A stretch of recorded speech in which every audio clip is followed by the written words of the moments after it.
may not know, Shavuot is the next time that Yahweh is going to fulfill one of his Moed Mikra. And we're going to try to keep Wookie from walking on the keyboard here. So excuse me just for a second. And the timing of this is 7 years prior to his return with Dov, which will take place on Yom Kippurim in year 2033.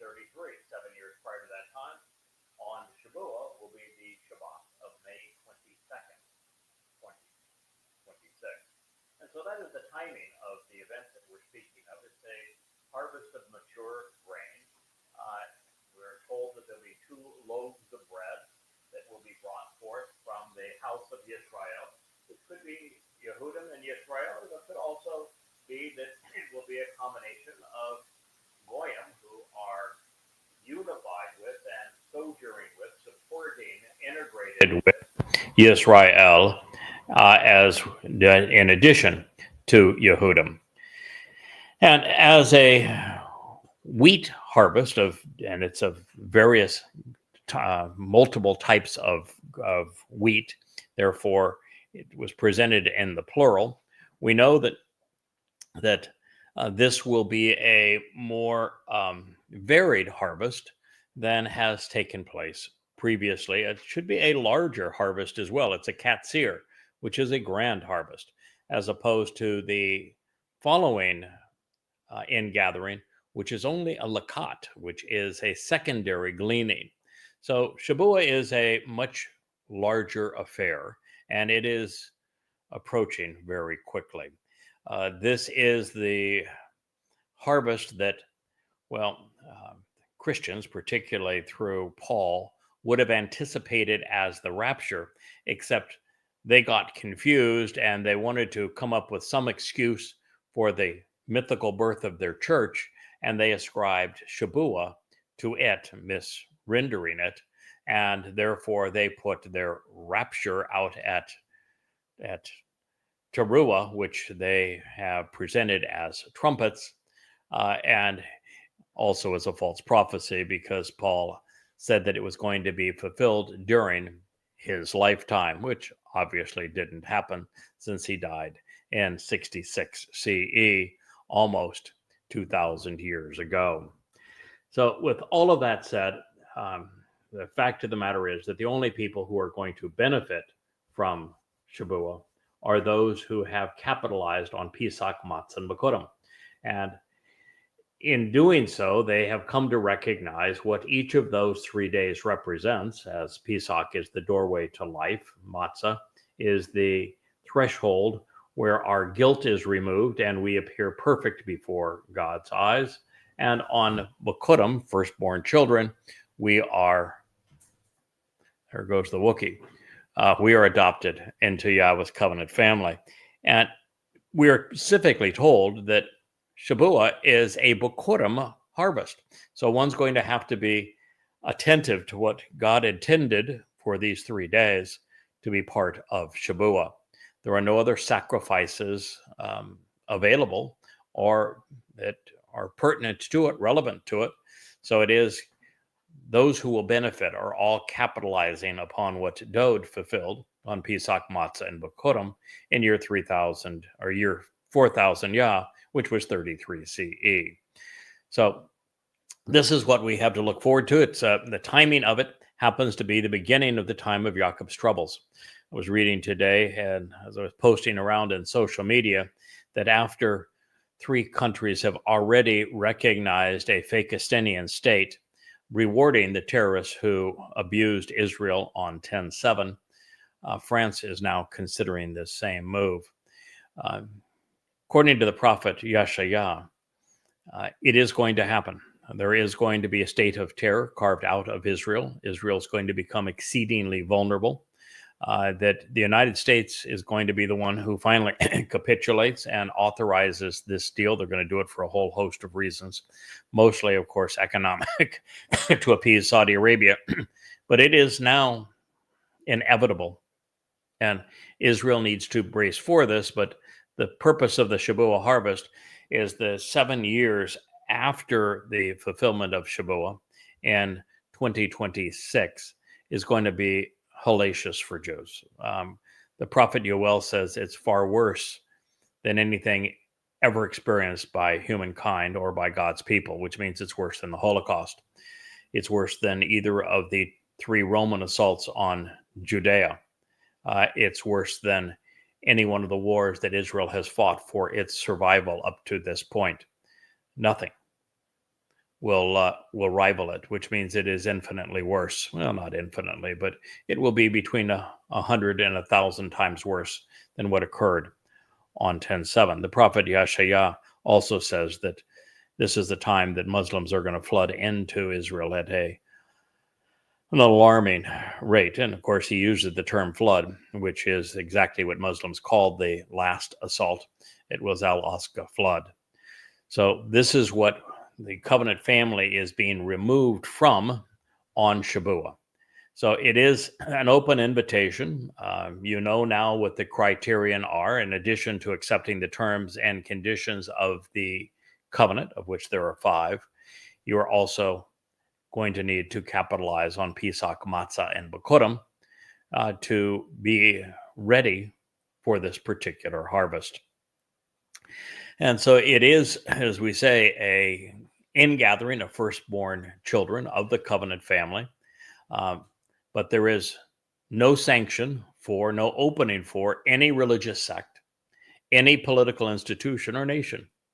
And so now that the options, the timing, the criterion, and the consequences have all been properly contemplated, I want Israelites and Yehudim to appreciate the implications. And one of the implications and consequences is that while I witnessed so many Yehudim, Jews, Israelites, fawning over Donald Trump, thinking that he is your new BFF, your almost Messiah, and that he is the one that is going to partner with you, make history with you, protect you, you need to know it isn't going to play out that way. Donald Trump is going to turn on Israel, and it's going to happen within the next year. Now, as foretold by Gabriel, and many of those who are listening now to this program know when I say Gabriel who I'm speaking of. If you do not know, then I would encourage you to look up the meaning of the Hebrew word Gabor and the basis of Gabor, Gabar, and try to understand what those terms mean, or why Daniel said in both times that Gabriel appeared that he was a man. This is not a malach, or as Christians would call one, an angel. No, this is not a spiritual being. Gabriel is God's most compassionate and courageous man. There's only one person who fits that criterion. His name is David. And so the actual prophet wasn't Daniel, it was Dode. And so it was Dode who explained that there would be no more prophets after the last of them, which is Malachi. And as he returned to Daniel in that setting, we also find that Daniel was clueless as to what he was trying to say, didn't have enough background. And I don't think anyone really understood it until I translated it and commented on it, explained it back just a few years ago.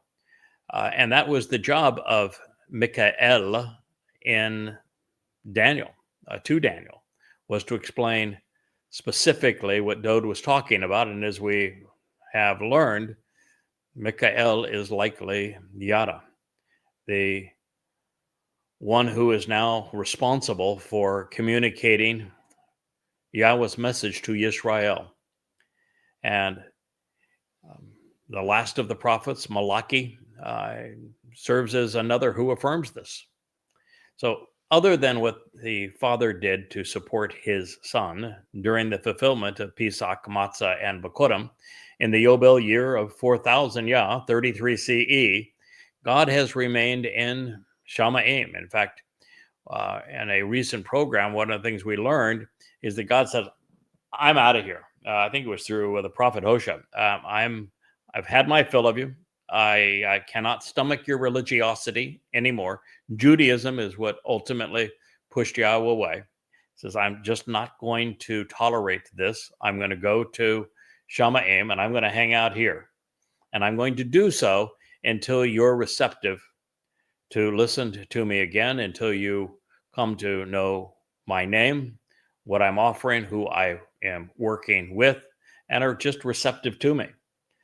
And of course, that throws the ball into our court, because that is the purpose of the man from Edom, of the Choder, of Yahweh's Nakar, of Yada, is to reintroduce Yisrael to Yahweh.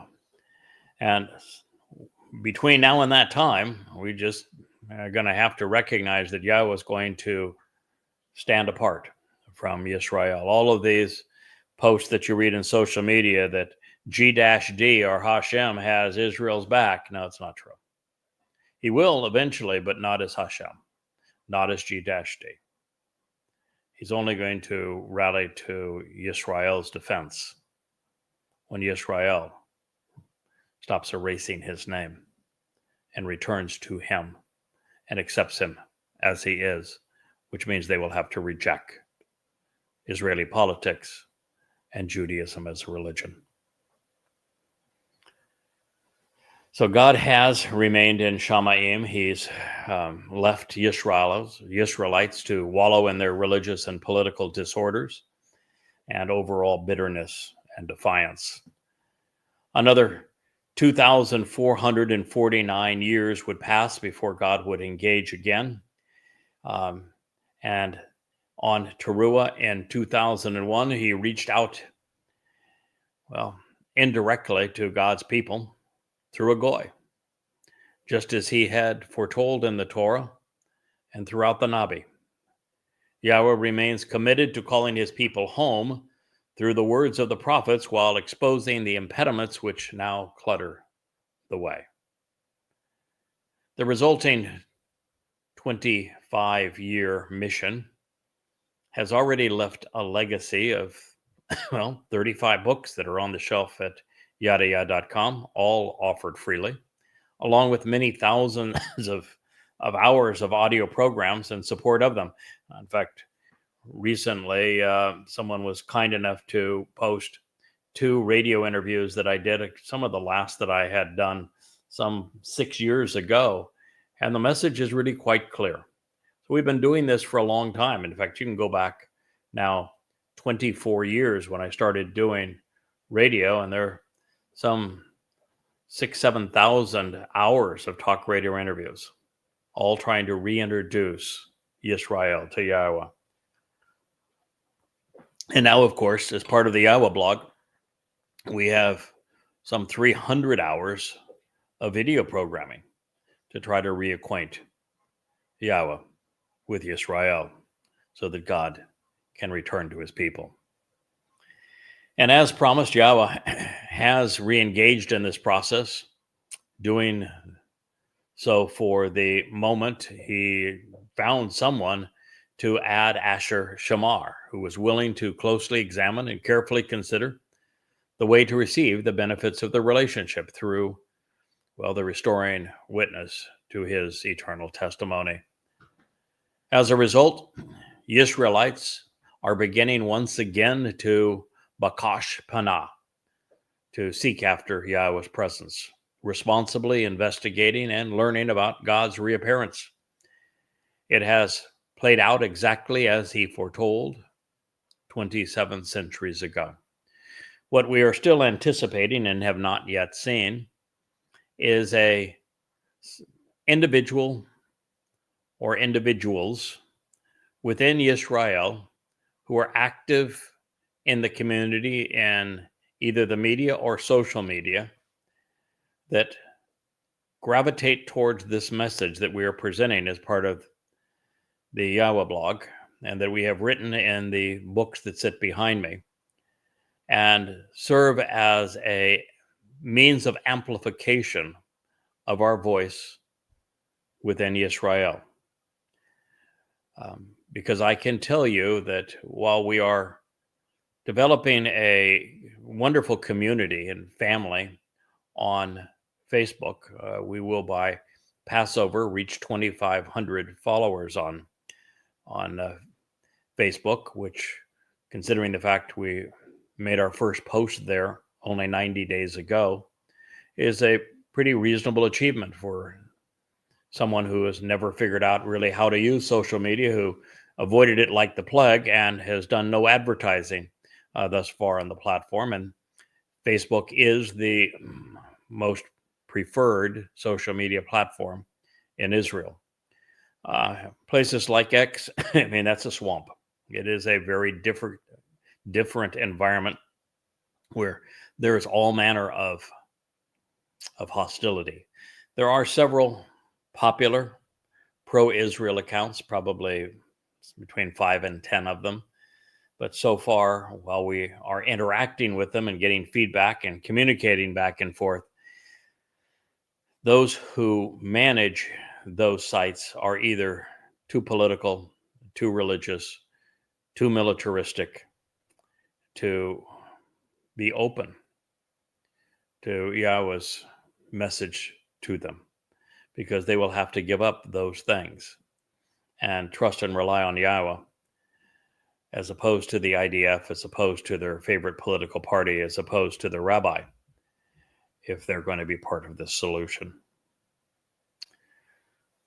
While many will continue to respond, when we are having an unprecedented growth in the covenant family at this time, over the next 2 years, certainly over the next 15 months, 14 months, and many will be included in the Shabuah harvest of standing grain in May 2026. There will be, even after that, 2 additional opportunities for those who miss this ultimate expression of Yahweh's love.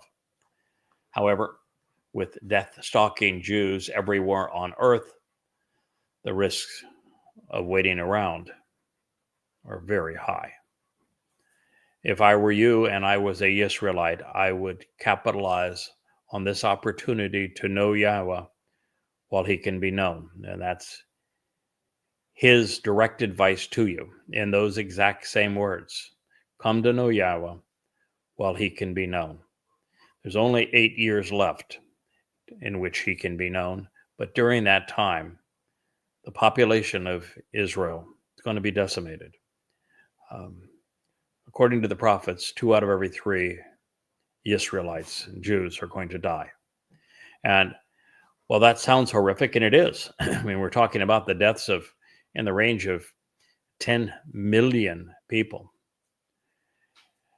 In reality, the fatalities amongst Jews are going to be far less per capita than among Goyim. I think that, well, it's not specifically stated because it's not Yahweh's primary concern, but I wouldn't be surprised if 90% of the world's Gentile population fails to survive to 2033. It's not going to be Yahweh's doing. It'd be Yahweh's lack of doing. It's man's doing. We're on the cusp of world war in so many ways. We're pushing Russia and China into it. We're on the cusp of it with Iran. And of course, we have pushed Russia into a very difficult position as well. And now we're dealing with an almost insane trade war where I think now the duties on China are well over 100% and maybe up in 150%. This is frightening territory because in the past, these kinds of tariffs have been the catalyst to war.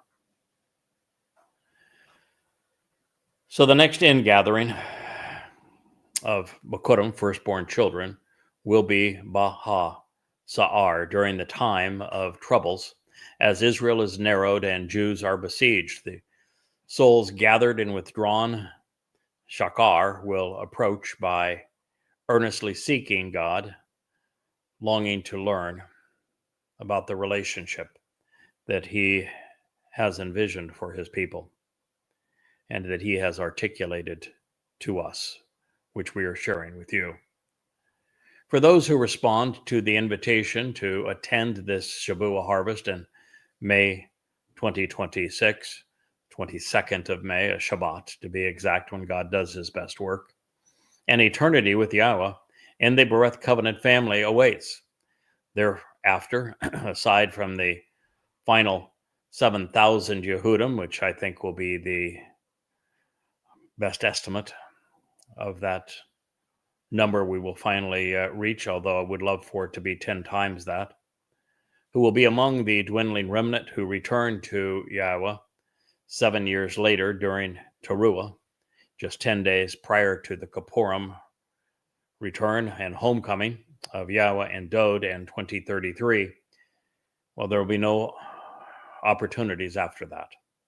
All remaining souls will either be extinguished or incinerated, or they will enter the millennial Shabbat as workers, but not with the opportunity for a life throughout eternity.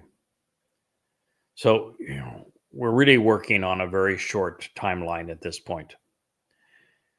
Today, Yehudim are emerging from their nightmarish past, opening their eyes, walking away from religion and politics, and becoming observant. And for this reason, Yada Yahweh was prepared, and it was published for this reason. And for this reason, the Yahweh blog is our primary focus. It is also telling that the comprehensive rewrites of Goddamn Religion and Twistianity and the completion of the Coming Home series of Volume 3 and the current writing of Volume 4 and the final edits of everything we have composed in Yada Yahweh through that time are all being completed as the sun sets in Jerusalem on the Shabbat of May 22nd, 2026. I think the only thing that remains at this point is the completion of Volume 4 of Coming Home, which I am about a third of the way through at this point. So I'll finish it in time, I think. And it is, of course, the essence of the programs I'm doing on the Choder and on the Man from Edom. And I just finished the full translation of Mashal Proverbs 14, which is actually a more comprehensive presentation on the Choder than was presented by Yashaya 300 years thereafter. So we have a lot to learn, a lot to enjoy as we continue to go forward. Those who have anticipated and accepted the conditions of the Bereth, who attend Yahweh's Mikre and who are guided by his Torah, are all going to have a ringside seat for the Great Awakening as it plays out in successive events during the commitments and the conclusion of the time of Jacob's troubles, both at the beginning and again at the end. A traumatic period introduced in the 30th chapter of Yashaya will be manifest. Now, should you wish to mark your calendars and meet with Elia and Yada, well, they're going to arrive on the 4th of April in 2030. This is Abib 1 in year 5997 Yah. And we're going to serve under Dod's instruction during the final 3.5 years, addressing the times, and a half a time reference at the conclusion of Daniel to prepare Yisrael for Yahweh, such that he can restore his relationship with Yisrael. That story is told in the 31st chapter of Yirmiyah, but also in Yashaya, Zechariah, and Malachi. Coming Home, by the way, spends a lot of time investigating what we can learn in those very books, Yashaya, Zechariah, and Malachi, particularly now that we have completed our review. At least I have. I've tried to share it, by the way, as an article on Facebook. I don't know how well that is going to work. I did see it on my feed, but I don't know how prevalent it is for those who are friends on Facebook to perceive it. But I did post it in that manner. The text of the prophet, and this is from Yirmiyah, the 30th chapter, as we continue to work our way to the precipice of Shabuah, continues with this prophecy. The word, Hadabar, the message communicated, which to reveal the way to enjoy the benefits of the relationship, came to exist with Yirmiyahu. Yirmiyahu is one of the toughest names to try to translate, I think, in the amongst all of them. It could mean that Yahweh raises, as you would raise a child, that Yahweh lifts up, elevates, if you will, that Yahweh teaches and guides, and that Yahweh helps us better respect and revere him. And it's commonly transliterated as Jeremiah. But it is a name that could mean any one of those things or all of those things together.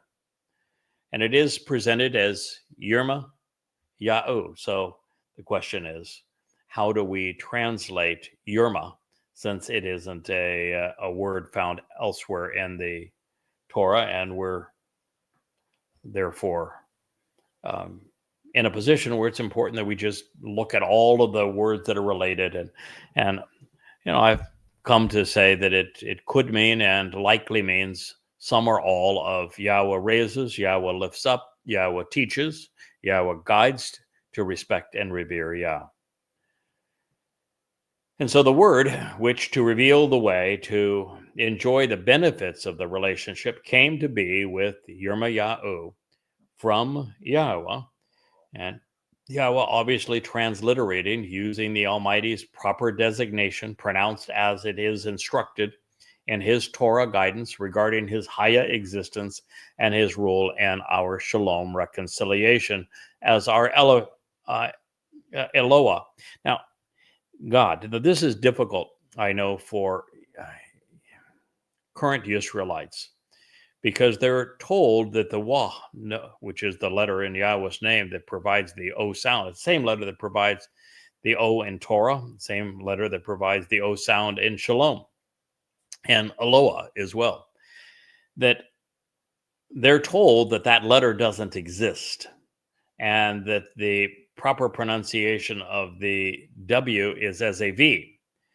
But that's just not true. The Wah in Hebrew was a vowel.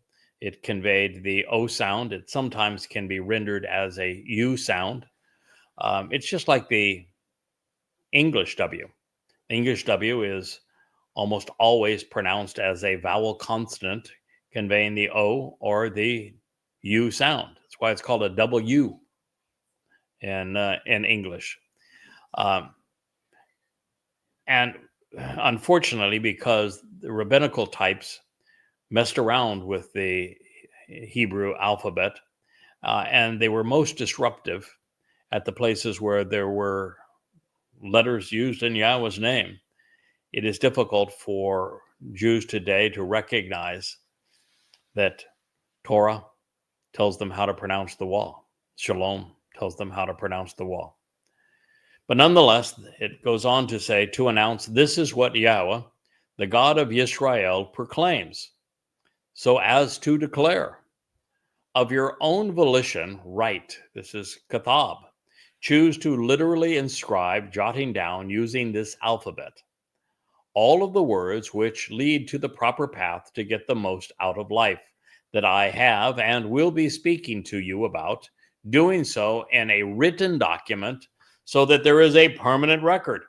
Now, there's something that is common amongst all of Yahweh's prophets that is completely uncommon amongst all of those falsely claiming to be prophets. the one thing that Yahweh always asked of his prophets, whether it was beginning with Moshe, it was then Shamuel, it was then Yeshaya, Yirmiyah, Malachi, Zechariah, Hosea, no matter who it was, here with Yirmiyah, Yahweh specifically says, and he repeats it over and over again, write it down. I want a written record of what I'm communicating to you. Now, the reason he does this is that Yahweh uses prophecy to validate his testimony. And the only way for prophecy to be valid is for there to be a tangible written proof of what he said in advance of the prophecy being fulfilled. And so this is the way that Yahweh wants to prove his authorship of the Torah, prophets, and Psalms. And since he is the only one who lives outside of the confines of time, who can see our future in our past and report what he witnessed in our future in our past, documented in writing, when future history plays out as he foretold, we know we can trust him. There's a second reason that Yahweh asked his prophet, Yirmiyahu, and the others to write everything down. You know what it is? The other reason is that when things are passed on lip to ear, even over the period of 15 minutes past one person, the changes are appreciable. This is the nature of the Christian New Testament. It's not even remotely accurate. It was written anywhere from 20 to 70 years after the events, and even then it was hugely augmented hundreds of years later. And not a soul wrote anything down, and no one could be a prophet because they wrote nothing down. Not a word. You look at Islam, where the Quran claims that Muhammad was a prophet, yet he didn't get any prophecy right. He was illiterate and didn't write anything down, which means he couldn't have been a prophet. It's only when you write things down at Yahweh's instructions that you can even qualify to be considered a prophet. But the other aspect is that since this children's game of telephone, where you are called also whispers, where you write a sentence down or two, you whisper it to the first child in the line and have them repeat it down the line past 5 or 10 children, and what you get at the end bears absolutely no resemblance to what you started with. So by writing the text down on Yahweh's instructions, it would endure the test of time. As a matter of fact, if you look at the Dead Sea Scrolls, not only are the copies of those scrolls exceedingly similar to one another, they're also so similar to the Masoretic text because they were maintained by copyists over the years as opposed to oral communications. Therefore, when we look at the Dead Sea Scrolls, we compare them to the Masoretic text. Now, the Dead Sea Scrolls were all kept and written just a few miles from Jerusalem, where all these events took place. And they were preserved in clay jars found in the 1950s, most of them, in the caves above Qumran, above the Dead Seas, just below Jerusalem. And some of them the copies date back 300 years, and some even further than that, from the time that these copies finally ceased when the Romans came in 70 to wipe out the Essene community. And the only reason that the copies were kept there in these ceramic jars is that they were the worn out versions that had been then recopied from, because they were of the contention that since the third statement that was etched in stone, said that it is an unforgivable sin, an unforgivable mistake to nullify Yahweh's name in any way, to belittle it, to erase it, to do anything about Yahweh's name. They came to the conclusion that any one of these prophecies, and everything that is a prophecy contains Yahweh's name, which obviously excludes the Quran and excludes the Christian New Testament, that they could not be destroyed. They had to be put in these ceramic jars and not erased and not destroyed. That's why we have copies of them today. But when we look at those copies today, they are about 87% consistent with even the Masoretic text, particularly if we remove the diacritical markings and replace Yahweh's name where the Masoretic would have you read Adonai when Yahweh's name was placed there. So there's just a huge advantage of having a written text. It doesn't get altered as the Quran did and the Christian New Testament did. The text maintains its integrity. And so it's very much like we were there. So when Yahweh speaks to Yirmiyahu, because he wrote it down, and now we're in a position to read it, it's as if we were there listening at the same time. It puts us in an advantageous position that wouldn't exist otherwise. And of course, it also differentiates Yahweh's mode of communication from all of those who have tried to counterfeit who he is and claim divine inspiration like himself for themselves, like the Christians who created the New Testament. They don't qualify under this basis, nor do anybody associated with Islam. So it's a very different and effective way to communicate that no one else in a religious community has ever done, setting Yahweh and his prophets apart from all others. It is, by the way, the same strategy that Yahweh asked me to deploy. I spent the first 23 years of our relationship together writing everything down. That's why there's so many books behind me. You can look at the amplified and accurate translations and the commentary provided through them, and you can study them at your pace. They are exceedingly effective in teaching everyone what God wants us to know, what he is offering and what he is expecting in return. Now, that said, I also recognize, and so does God, that the spoken word is powerful. And there's something different now about the spoken word that has only been available to us. Well, the system, the platforms have been available to us for 10 to 15 years in terms of YouTube and Facebook and X and the like. It is only very recently that they have been receptive to posting the truth. The first of those making this bold move was Facebook with Mark Zuckerberg, who is Jewish, calling off the thought police. So our message for the first time could be presented quite openly and accurately and completely on Facebook, not quite as exuberantly on YouTube, but YouTube is getting better, and to a lesser degree on X. Now, this is something that we never had available to us previously. Now, with this platform, we're able to do something that heretofore could not have been done, which is the spoken word, which is impassioned. And it is not just more emotive. You have a chance to look into the expressions and the gestures and the pacing and the tone of the person making this presentation to you.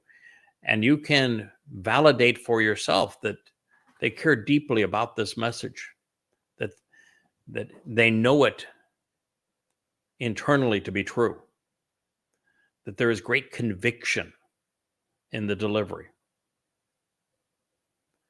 and passion. And these things matter, and now they can be retained. Just as the written word could be maintained intact, now the spoken word is maintained intact. It has an ongoing legacy, and you can listen to it and replay it at any time at your convenience. And now we have the advantage of both. I can share what is the 5th volume of Yada Yawa, Qatsyr Harvest with you. I'm going to grab that volume here just a second. I can share this with you audibly, and you have the opportunity to go online at yadaya.com or go to Amazon and actually buy the book. It's royalty free, so we're not trying to sell anything, but you can actually read along with us and read it at your pace and go beyond where we are in these presentations. So the combination of the two is exceedingly powerful. Because indeed, behold, a time is coming, prophetically reveals Yahweh, when I will return to restore the property and the possessions taken during the oppression of my people, Israel, which we know means, on the positive side, individuals who engage and endure with God. And with Yahudah, which is the beloved of Yah. Just as Yisrael is a compound of Yish and individuals, Sarah, which is the name of the mother of the covenant, which means to engage and to endure on the positive side, and El, God. Yahudah is a compound of Yahu, Yahweh's name, and his beloved son, Dod. So it's Yahudah, the beloved of Yah, declares Yahweh, and then I will return them, bringing them back to the land that, for the benefit of the relationship, I gave to their fathers, and they will receive it as an inheritance. So here we have, this is Jeremiah 33. This is all now in conjunction with the timing of these final harvests. Because what God is saying, I'm going to return and restore the property and possessions taken during the time of oppression of my people. The Romans were the ones who finally, with Hadrian, I can't wait to try and torment that SOB, they were actually deprived of Yahudah and sent into diaspora. And so Yahweh says, I'm going to return to their land. And he did. 1948, Jews returned to Israel. Now, that was just the start of the process, because all of the land has not yet been returned. They still do not have all of Judea and Samaria, but they will. And so he's going to return the property and possessions taken during the time of oppression. And then Yahweh says, I'm going to return them, bringing them back. Now, 40% of the world's Jewish population have returned to Israel. And this is a wonderful beginning. But God's not done. 40% of the world's Jewish population lives in the United States, and it's going to become exceedingly rough in the U.S. to be Jewish. And so God is saying that he is going to bring them back as well. And there's about 10% of the world's Jewish population that lives in Canada and Europe, where it's even rougher to be a Jew. And Yahweh was inviting you back home too, and particularly you back home, to the land which for the benefit of the relationship I gave to their fathers, and they will receive it as an inheritance. This inheritance will be finalized as part of this process on the homecoming, which is on Kippurim, beginning at 6:22 p.m., sunset in Jerusalem, on the 2nd of October, 2033, which is year 6000 Yah.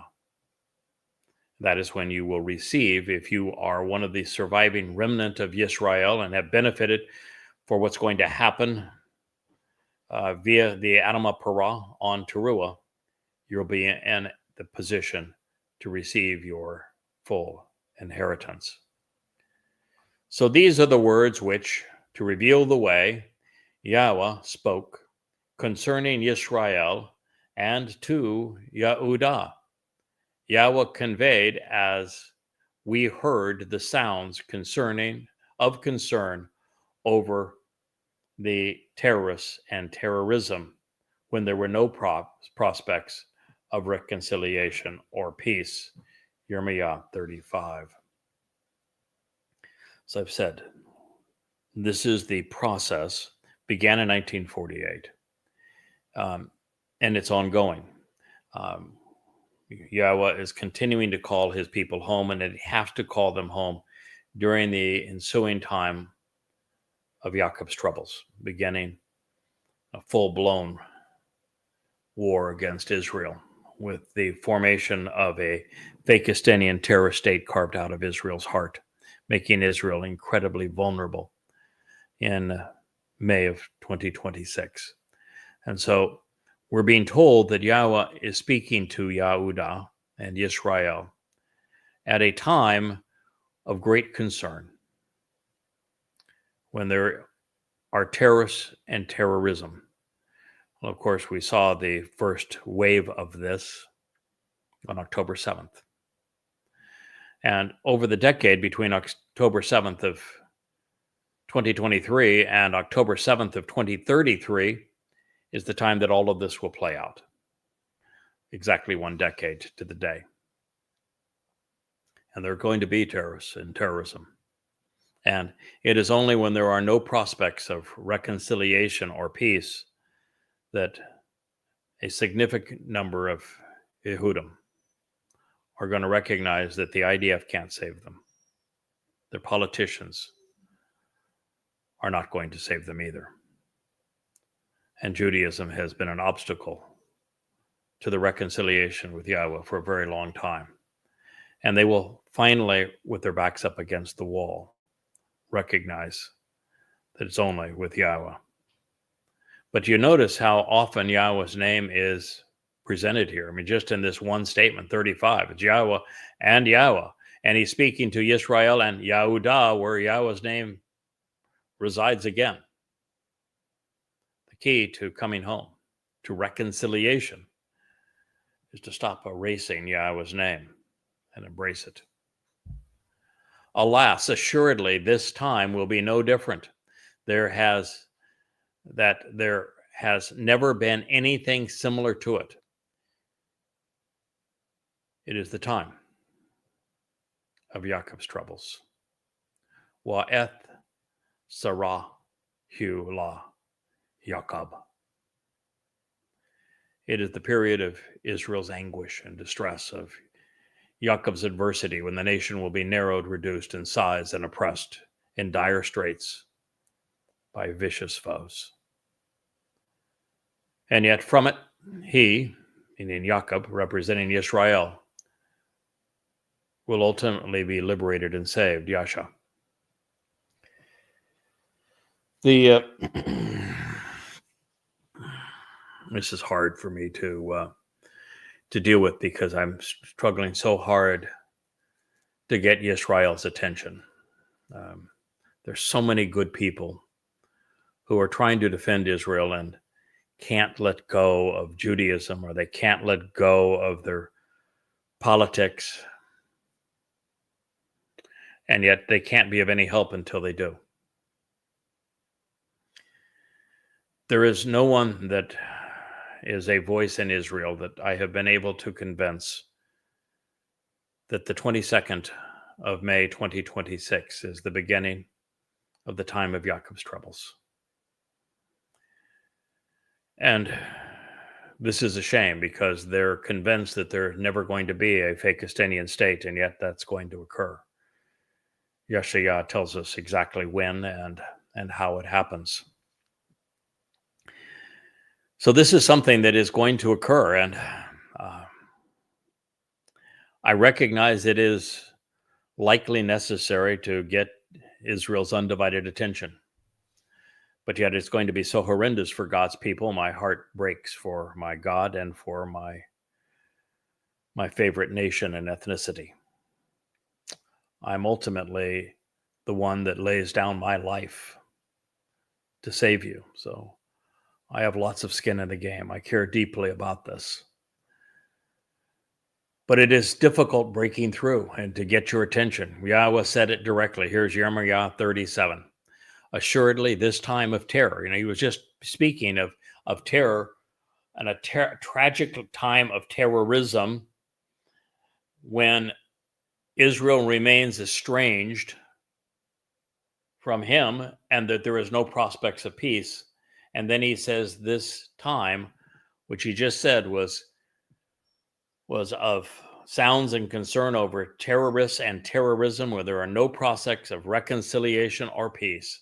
Alas, assuredly, this time will be such that has never been before. Nothing similar to it. It is the time of Jacob's troubles. It is the Eth Sarah Hu La Jacob, when he, Israel, will finally, out of it, be liberated and saved. Israel, you've been so difficult, so obstinate, so unwilling to embrace Yahweh, your God, by name. Understand that there are 5 conditions of the covenant, and the first of them means you need to distance yourself and separate from Judaism and Israeli politics and come to rely and trust on Yahweh instead and walk to him along the path he has provided to be perfect. And the only way for that to occur is you need to break away from the Judaism, the rabbinical interpretation of the Moed Mikre, where they would tell you that Passover is a 7-day celebration, but it's not. Passover is just the first day of Chag Matzah. And Chag Matzah is the day that you are perfected so that you can be part of the covenant family and be reconciled in your relationship with Yahweh. And you need to understand that Dod is the one who is the Messiah and the Son of God, who returned in year 4000 Yah to fulfill Pesach, Matzah, and Bekurim. He opened the doorway to life for you. He removed your guilt should you embrace his sacrifice on Matzah, carrying it into Sheol to deposit it there, never to be seen again. And he signed our adoption papers into the covenant family on firstborn children, Bekurim, as the Bekur, firstborn of Yah, the very son of Yahweh, so that we could all be part of God's family. And those who avail themselves of this, who accept those terms and conditions of the covenant, and who embrace the corresponding first 3 Moed Mikre, which are going to be fulfilled this Friday, Saturday, and Sunday, then you are delivered from the time of Jacob's troubles. But for the Yehudim who still remained estranged, it's going to be a horrible time of terror and terrorism, of estrangement from God, and no prospects of peace. The very word Sarah here, in the feminine, is should be deeply concerning to Jews. Do you know the first time that Yahweh introduced this concept to you? It's in the name of the place that you were enslaved for 80 years, Mitzrayim. Mitzrayim is a compound of meh, which is an interrogatory, encouraging you to ponder the implications of sar in the plural, which is a time of confinement, of abuse, of torment, of hostility, of concentration. Terrible tragedy.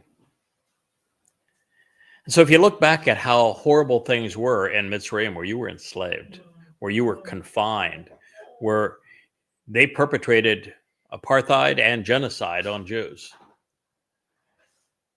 far worse is going to happen as we move through the time of Jacob's troubles. And this is what God is telling you. This is what's coming. What has been is going to be, but far worse. You're going to be terrorized 1,000 times worse than happened on 10/7/23. This is the time of Jacob's troubles. And when Yashaya speaks of this, he actually says that you're going to be thinned at the waist. Now, at the waist means that in the center of Israel, where 70% of Israelites live, between Tel Aviv and Jerusalem, Israel is going to be made thinner by the imposition of a terrorist state carved out of your midst. Yahweh specifically said that you will be haunted by terrorism at this time. This is what's going to happen. And now you have been forewarned. You know what's going to happen. That is the purpose of prophecy. God telling you what is going to occur. He said, I'm going to bring you back to the land. I'm going to restore your possessions just as he did. Promise fulfilled. I'm bringing you back to the land. Promise fulfilled. Ongoing. Telling you that there's going to be this horrible den of terrorism. You're witnessing that. Going to get worse. Prophecy being fulfilled and fulfilled. And that we're about to enter the time of Jacob's troubles. It's a 7-year period prior to his return. Not his doing. Largely your fault, Israel. You actually created Christianity and Islam. And so you've made your enemies. And they're going to haunt you. You're going to see Christian Europe devoted to the establishment of a Palestinian state. There already are. And you're going to be abandoned by the world, hated by the world, isolated by the world, striving to survive.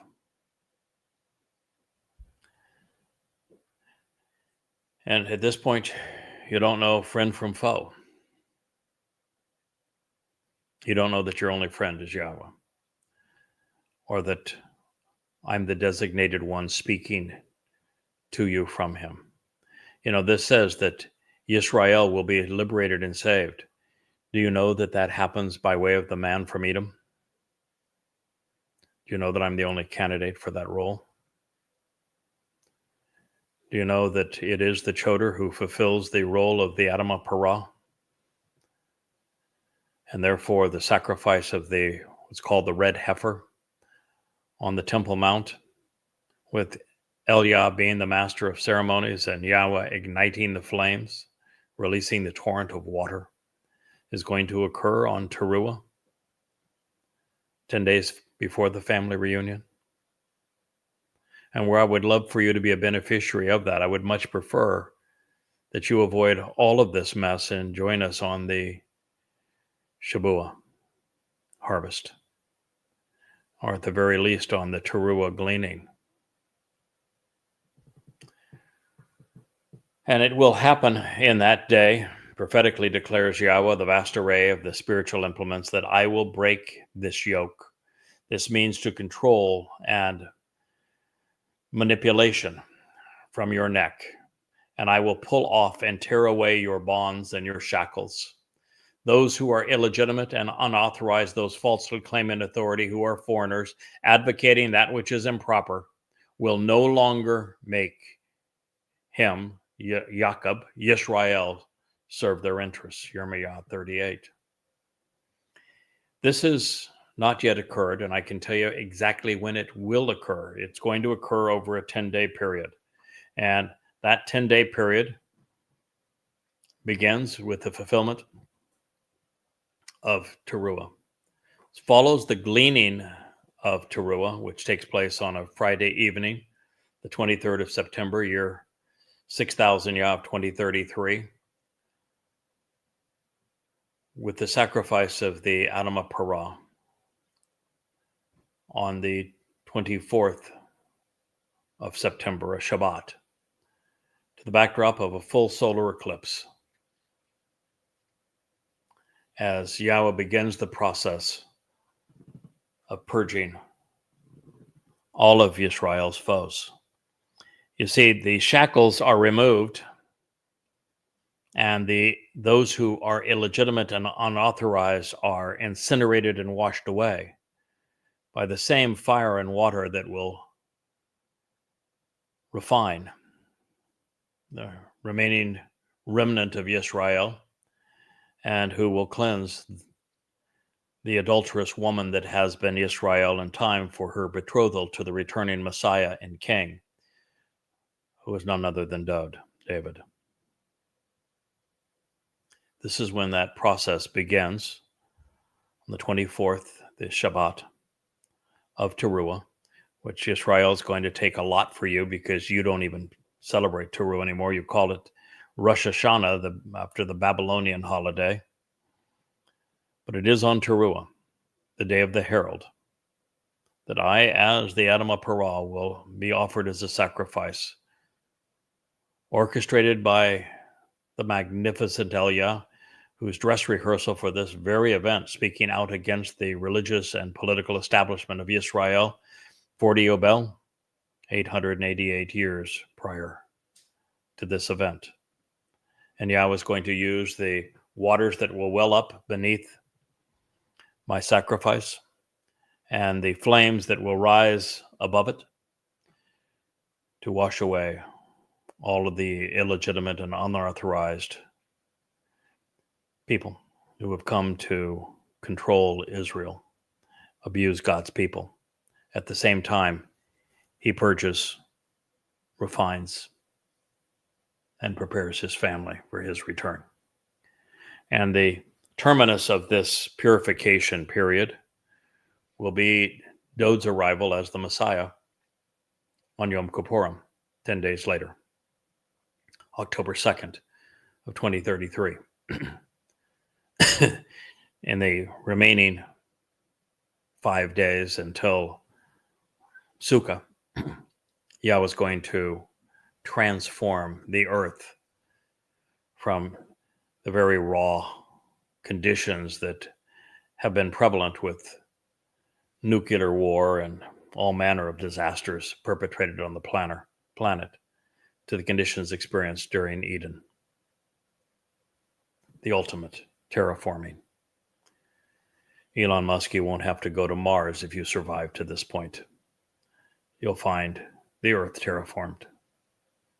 And if you're among those in the Shabuah harvest or the Teruah gleaning, well, of course, you'll be able to travel to Mars and any place else in the universe with us.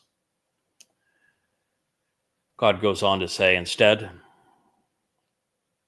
of being abused by those who have sought to control them, that would be religious and political interests.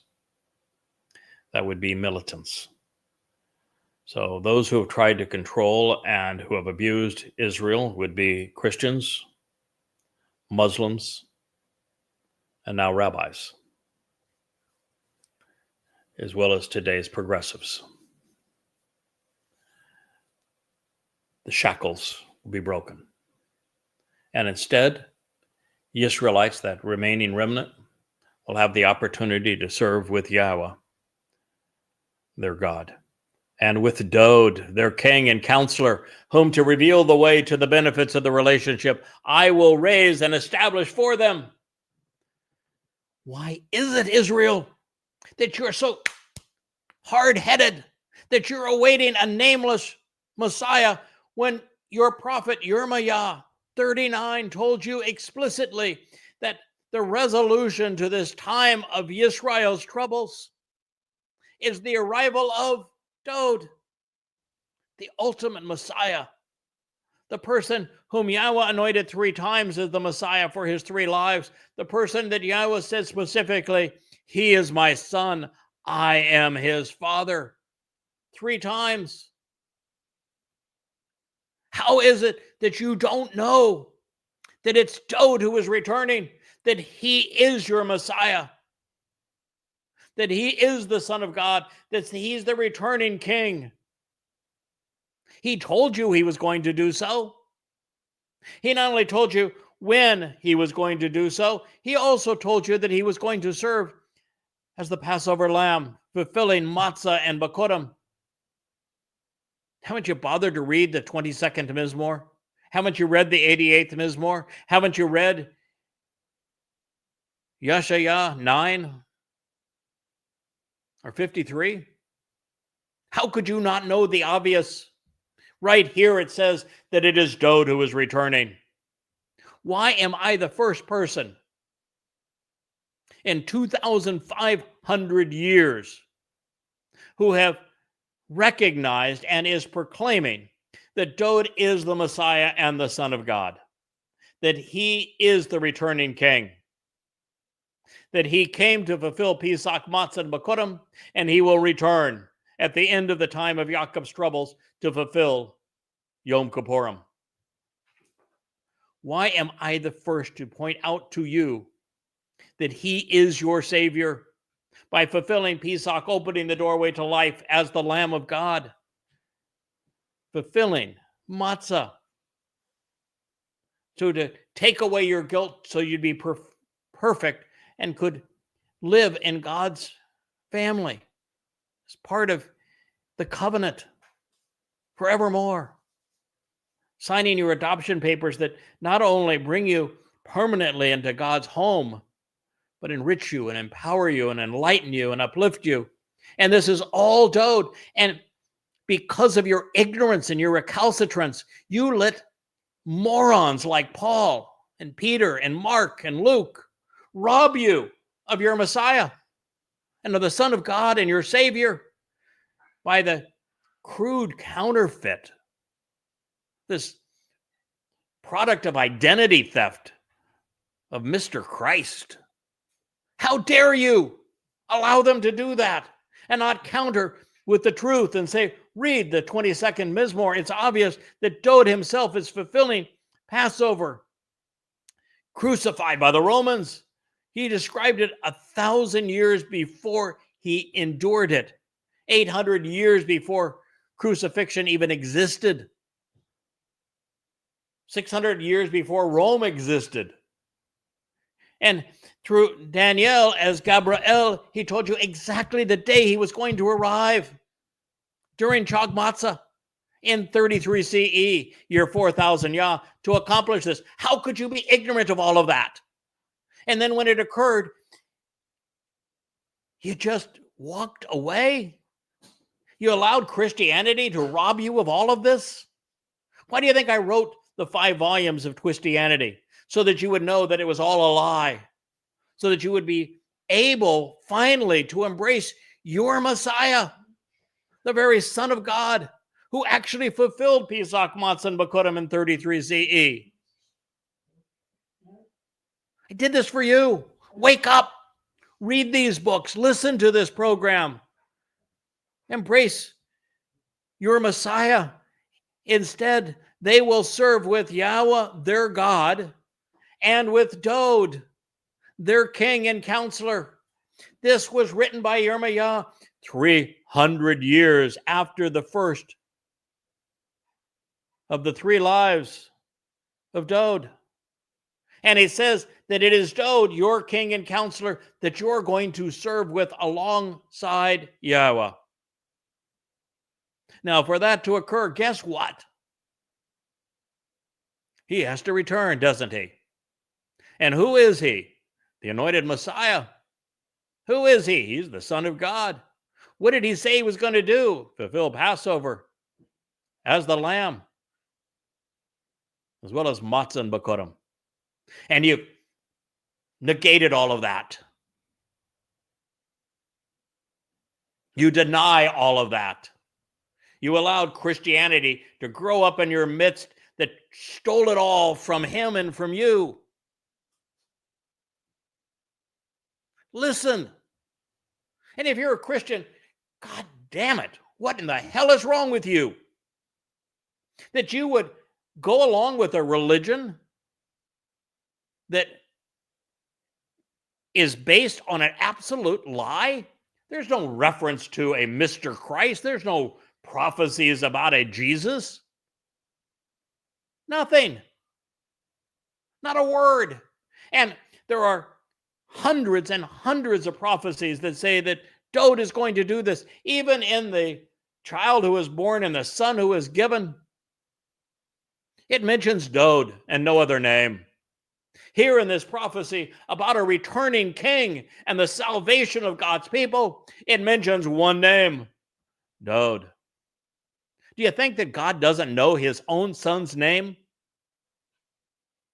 What's wrong with you? You robbed the creator God of the universe, Yahweh, not only of his name, but of his son's name, reputation, accolades, and achievements. And you call that a religion based on an absolute complete farce.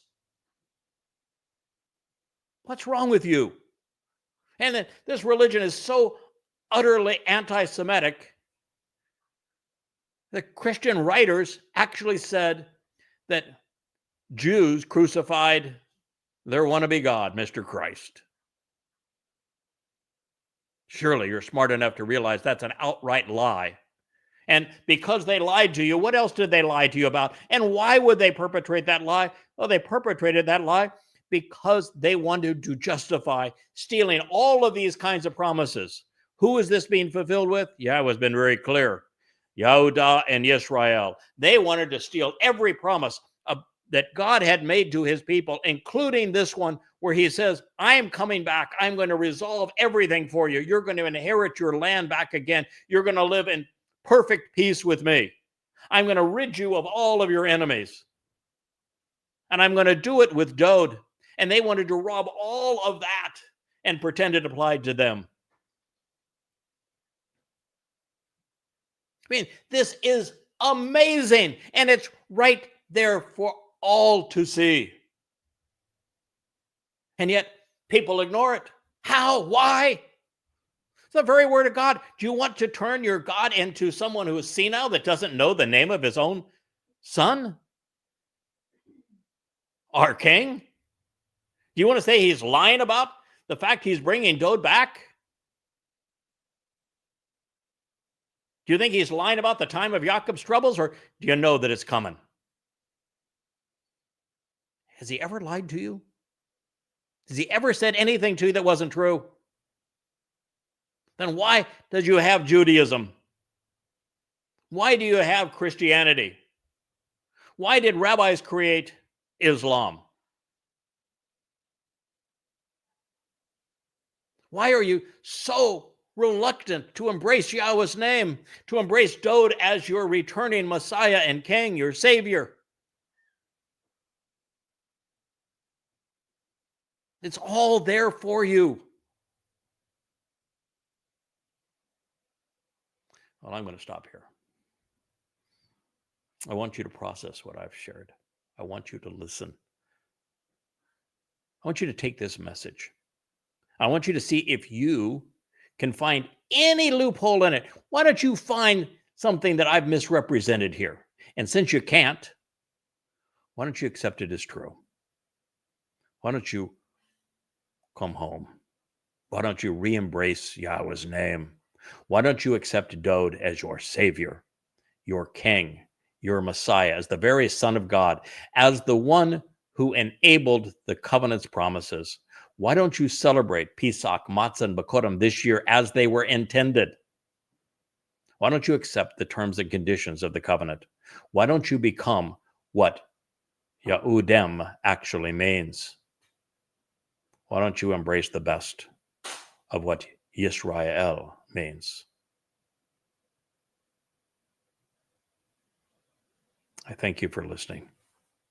I am Yada, the Choder, the man from Edom, the coal of Yahweh, the hair.